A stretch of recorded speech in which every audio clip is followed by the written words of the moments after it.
शगन इन्होंने करना होता है साई तुहानू पहला दस्सिया सी।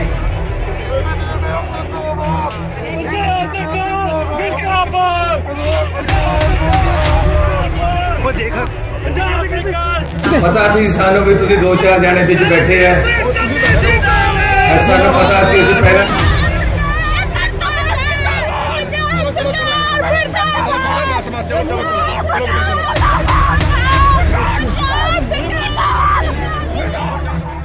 श्री सीमेंट प्लांट का उद्घाटन करन तो बाद पंजाब के मुख्य मंत्री चरणजीत सिंह चन्नी घाबदा विखे पहुंचे, जिथे उन्होंने सरकारी मैडिकल कॉलेज का नींह पत्थर रखना सी।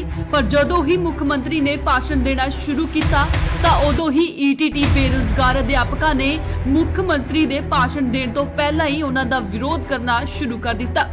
वीडियो विच तुसीं सुन सकते हो कि मुख्यमंत्री किवें उन्हां दा मजाक उड़ाउंदे नजर आ रहे ने। पता सी सानू भी तुसीं 2-4 जाने बिच बैठे है, सानू पता सी असीं पहला ओह कह रहे ने कि यह एक जां दो ही ने जो माहौल खराब करते हैं, पर इन्हां बेरोजगारां दी कोई भी नहीं सुन रहा। तस्वीरां विच तुसीं साफ देख सकते हो कि किवें इन्हां बेरोजगार नौजवान विद्यार्थियों नूं घसीटदिया पंडाल दे बाहर कढिया जा रहा है। तुसीं तस्वीरां विच देख सकते हो कि किस तरह पंजाब पुलिस वालों रोज प्रदर्शन कर रहे अध्यापकों नूं बुरी तरह नाल वालां तो फड़िया जांदा है ते उन्हां नूं अपनी मंग मुख्यमंत्री अगे रखण तो किवें रोकिया जांदा है। इस मौके जो बाहर खड़े सन वो भी उन्हां बेसहारा विद्यार्थियों के समर्थन च आए ते उन्हां वल्लों पुलिस नूं कहा गया कि अज दी नौजवान पीढ़ी किस तरह अपनी जान गवा चुकी है। जिन्हां ने MPhil B.Ed की है, अज ओह भी रोजगार की तलाश विच धक्के खा रहे ने।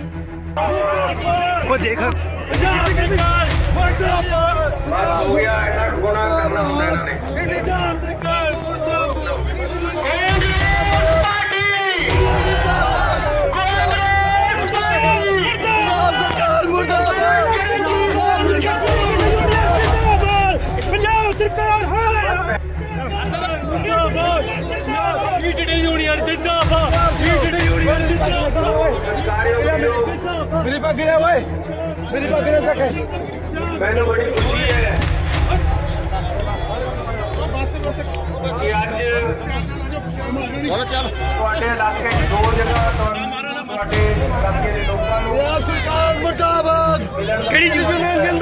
चरणजीत सिंह चन्नी, सरदार चरणजीत सिंह चन्नी, कांग्रेस पार्टी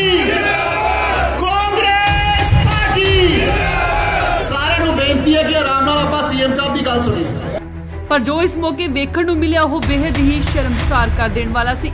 एक पासे तां मुख्यमंत्री चन्नी आम आदमी अते लोकां दे हक्कां विच बोलण वाला मुख्यमंत्री आखदा है ते दूजे पासे आम लोग ते अपना हक मंगण वालियां नाल मुख्यमंत्री चन्नी वल्लों अजिहा विहार किया जांदा है, जो कि बेहद ही शर्मनाक गल है।